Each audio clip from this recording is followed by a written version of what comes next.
জায়গা, প্রত্যেকটা মাটি কোণা বরকতময়, দোয়া কবুলের জায়গা। জুড়ে বলুন সুবহানাল্লাহ। 2100 বছর আগে আল্লাহর খলিল হযরত ইব্রাহিম আলাইহিস সালাতু ওয়াস সালাম যখন ইসমাইল আলাইহিস সালাতু ওয়াস সালামকে নিয়ে আল্লাহর ঘর বাইতুল্লাহ নির্মাণ সমাপ্ত করেছিলেন, এটা আমরা সবাই জানি, কোরআন হাদিসের অনেক বর্ণনা এসেছে।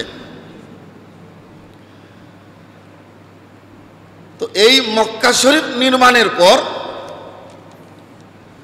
আল্লাহর খলিল হযরত ইব্রাহিম আলাইহিস সালাম রব্বুল আলামিন আহকামুল হাকিমিনের কাছে দোয়া করেছিলেন। এটা বুখারী শরীফের হাদিস। দোয়াটা কি?